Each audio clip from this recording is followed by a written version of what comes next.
Es la mejor profesión del mundo. O sea, ser escritor, ser artista en general, es ser un contador de historias. Y creo que lo que más me gusta es contar historias. Me gusta contarlas a los amigos, contarlas en películas, contarlas en obras de teatro. Incluso me gusta la televisión, fíjate, soy un depravado. Y bueno, y creo que al final el que esculpe una estatua o el que pinta un cuadro también nos está contando una historia. Entonces, supongo que estoy muy contento de ganarme la vida contando historias porque creo que es lo que siempre me ha gustado desde pequeño. No recuerdo haber querido ser otra cosa, aparte de Caballeros Jedi. Yo creo que es muy importante encontrar la propia voz del guionista, pero al final el guionista tiene un compromiso que no solo es consigo mismo y con frecuencia con la gente que nos contrata, sino que tiene un compromiso con su historia. Y ese compromiso debe ser inquebrantable. Es decir, tú quieres contar esta historia, pues ya en un momento en el que yo creo que hay que permitir que la historia se adueñe de ti. El primer libro que leí, que fue, bueno, el primer cómic que leí fue Los Cuatro Fantásticos contra los Cuatro Jinetes del Apocalipsis, que ha sido recientemente reeditado. Me pareció lo mejor del mundo. Pero luego el primer libro que leí, los libros eran una cosa que yo pensaba que eran para mayores hasta que descubrí a Enid Blyton y Adelante Siete Secretos para mí fue una revelación, porque mis amigos me decían que leer era un coñazo y yo decía, bueno, puede ser, pero de repente leí ese libro y dije, no, leer es lo mejor del mundo.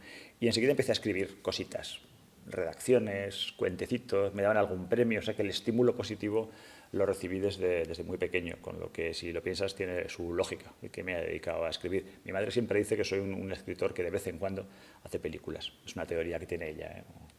La televisión tiene una cosa muy buena, y es que, insisto, incluso la televisión que no es de ficción, ¿vale? Que es que te obliga a, como decía un director muy bruto americano, a sacar tu cabeza de tu propio culo y mirar el mundo exterior, ¿no? La verdad es que yo creo que lo bueno es que el artista tenga un nexo emocional con aquello que va a contar, ¿no? Es decir, todos sabemos que en cine, que en audiovisual en general, en tele, pues muchas veces los proyectos son de encargo, pero bueno, parece ser, según cuentan, que el Guernica también fue una obra de encargo para Pablo Picasso, ¿no? No sé si es verdad o no, pero podría ser, ¿no? Y yo creo que aunque te caiga una obra de encargo, aunque te encarguen escribir o rodar tal o cual cosa, yo creo que es bueno siempre que o tengas un nexo emocional con ese proyecto o te las arregles para encontrar ese nexo emocional, que es muchas veces lo que hacen los actores, ¿no? Del método cuando utilizan sus propias vivencias para construir el personaje.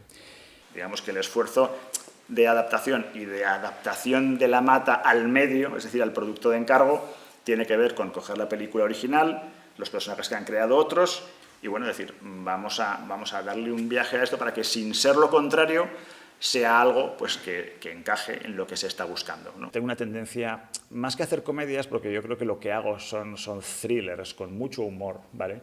Creo que es verdad que tengo una tendencia, ¿no?, a utilizar el humor, pero en ocasiones he hecho películas que mezclan géneros en las que el denominador común suele ser siempre el humor, que para mí no es tanto la capacidad de hacer reír a tus semejantes, que también lo es, sino, como la definió una vez Michael Shurtleff, creo que es la herramienta de la que echamos mano diariamente para no volvernos locos.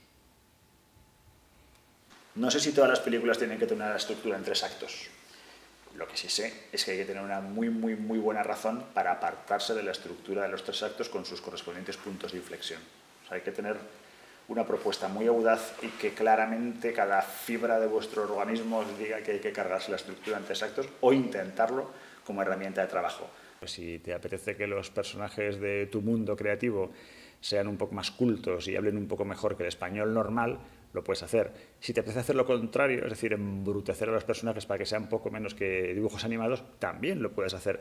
Entonces, claro, supongo que hay una cierta cosa así, como lo que Tennessee Williams llamaría jugar a ser Dios, que se le da bien al artista, que al artista eso le gusta, ¿no? Le gusta crear su propio universo y formular sus propias reglas. Si lo piensas, es algo muy atractivo.